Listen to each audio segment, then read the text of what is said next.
Huh? This is why I drink coffee.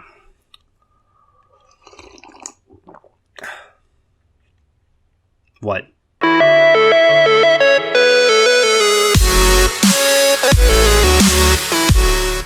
What is going on, everybody? This is your oh so beloved and glorious Mace Valor here on Unfiltered, the new branding for the channel. Whatever the I gotta talk about Star Wars Force Awakens.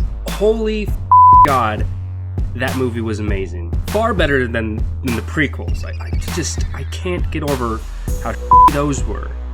This is in a totally different ballpark. This movie was amazing. What else can I do other than just give you my quick notes on it? This is a spoiler-filled review of the movie and what I personally took away from it. And lots of good, lots of bad. Now, there's a lot of things I did not like in this movie, but on the grand scale of everything, they're forgiven by all the great things that were. I will say that the movie was not as good as the currently non-canon extended universe. I still think that storyline, oh my god, it's superior as all hell. But I still think this movie stood alone on its own, just fucking wonderful. And just so you all know, I might be giving you spoilers, but I actually came into the movie spoiler-free. It took me a while to think about this. I actually think it stands on par with the originals, which I'll explain in the end. Some people are gonna get pretty pissed off about that statement.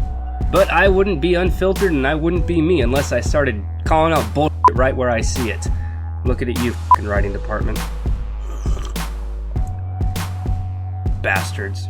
By far, out of everything that was in this movie, one of the major cons for me was that there's way too many coincidences in the movie. From the very beginning all the way until the end, and just how everything worked. It's that traditional space magic bullshit that they had as, you know, that they fed to us in every other Star Wars movie. Like, this happened and this happened, and we have a plot. But the plot doesn't work the way we want it to unless these very specific events at these locations, at these times, as impossible and improbable as they might seem to be, happen.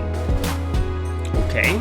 Like, prime example, I fucking loved it when Han Solo boarded the Millennium Falcon. Like, that was like, yes! And he had Chewbacca with him, and it was like, oh my god, this is awesome.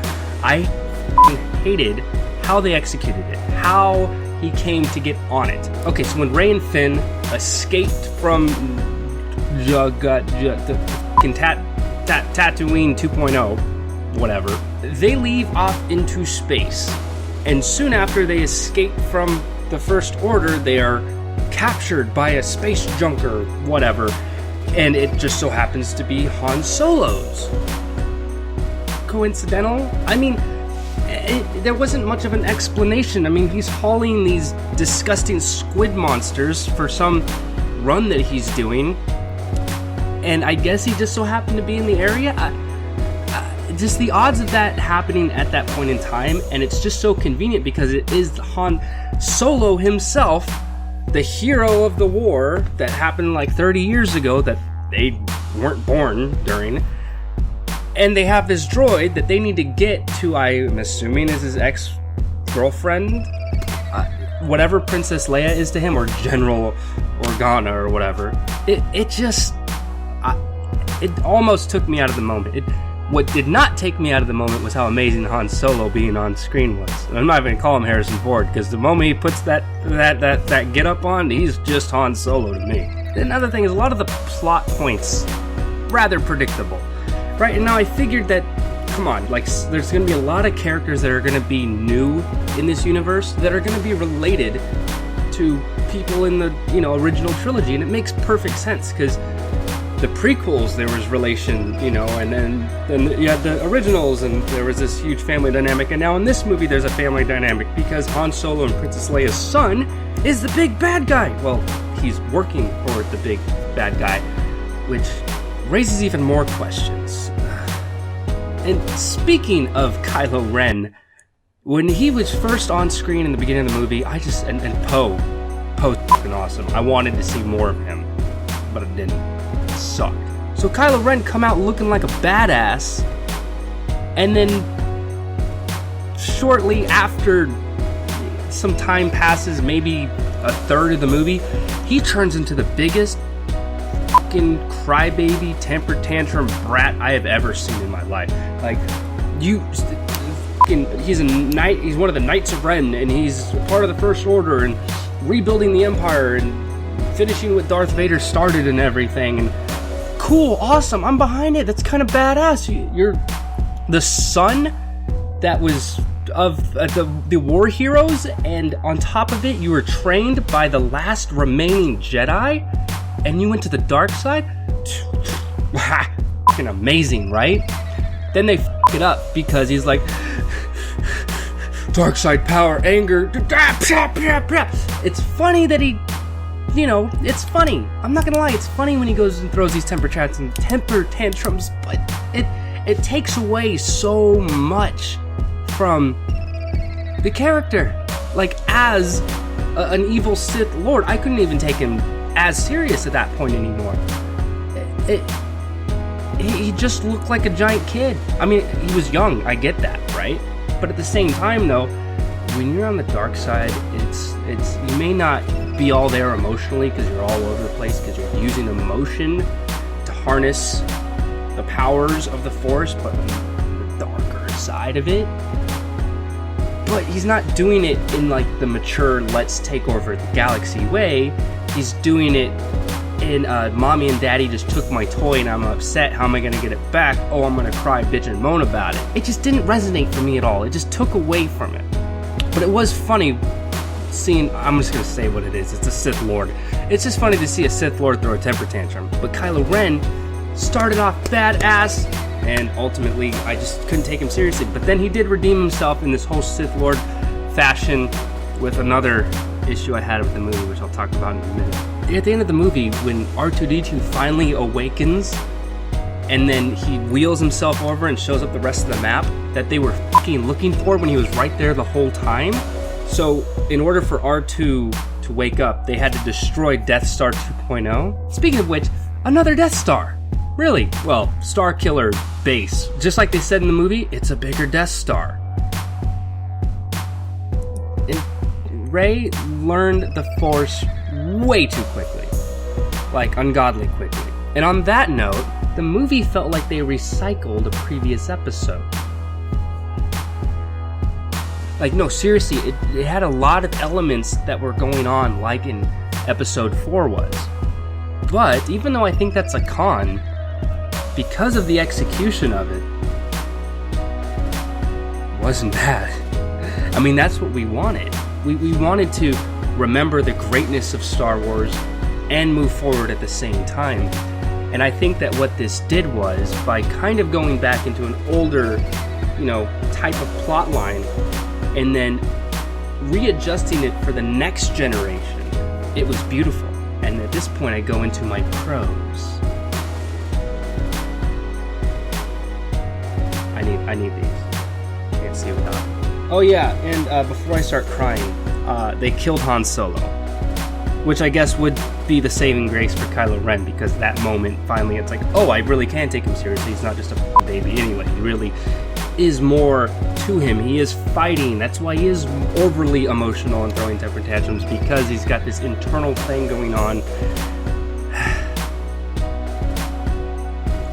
Man. You fucking killed Han Solo, Disney. Way to go. I'm not even mad at J.J. Abrams. I mean, he did a great job, but Disney, you killed Han Solo. You know how much money you guys are going to lose in merchandise? We got Disney Infinity, so you'll always bring him back, so... Yeah, 4.0 coming out in a couple months, probably. Yeah. So going on to the lighter side of things, the cast, holy shit. I was blown away. I mean, the casting, I think, was just fucking perfect. The performances across the board, I thought were fucking great. I mean, C-3PO, when he was on screen, I was like, dude, this is perfect. This is the same annoying that I remember from those other fucking 6 movies. Still better than Jar Jar Binks. Oh, and the special effects?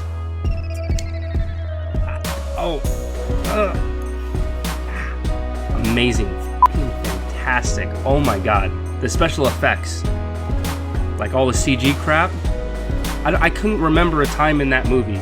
Well, maybe with that hologram of the giant fucking weird looking whatever S something, I can't remember his fucking name, but that whatever that thing was, but the rest of the special effects in the movie were fucking phenomenal, and I fucking loved it. I mean, the lightsabers were wonderful, and oh my god, even though there was not a lot of lightsaber usage in this movie, what was utilized was fucking fantastic.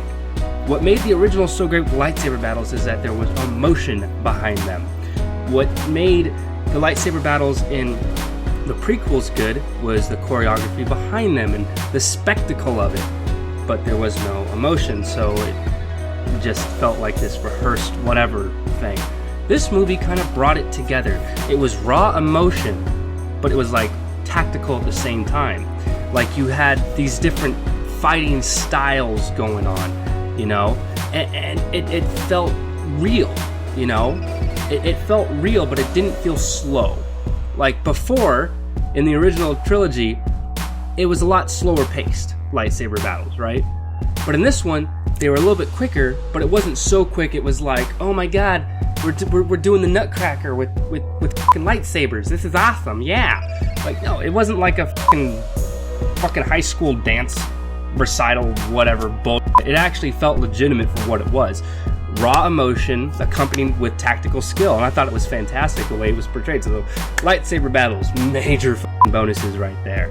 Oh, and the fact that the Millennium Falcon basically was in the same condition that it was in the original trilogy, I loved it. The fact that they went on there and it just looked like crap. It looked like it had all those old crazy circuit boards. It didn't look like all futuristic and everything. It looked like shit, like it always had looked like. It's like being away from home for a very, very long time and then finally walking into the house that you grew up in after all these years, and it's got the same carpet, the same fucking paint job. The house might not be the best in the world, but you hold a very special feeling to it. And when I saw the Millennium Falcon looking the way that it did in this movie, it just meant a lot to me. It just helped piece together this movie is everything that we wanted the prequels to be. But the prequels, this is better. And the pacing was so much better. Holy fucking shit.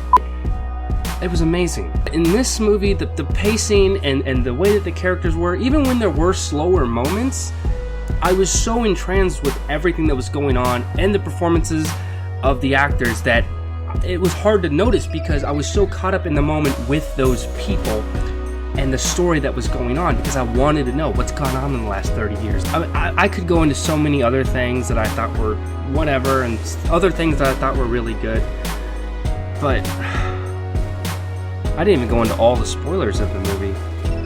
Oh yeah, Mark Hamill, Luke Skywalker, he's, in it for like 10 seconds, doesn't say a single fucking word. So, once again, fuck you, Disney, but thank you for making this movie. I mean, I really enjoyed it. You guys are fucking assholes. Also, I think you're Nazi sympathizers. Well, maybe not you, but we all know Walt Disney was, so there's that. Go fucking see it. It is worth the fucking price of admission. Oh yeah, and seeing it in 3D? Yeah, you're gonna have a good time. You need to see this fucking movie. Alright, well, this is good old Mace Valor with Unfiltered. I hope you liked, I hope you enjoyed that, and there's gonna be a lot more coming very soon. Mace Valor, signing out.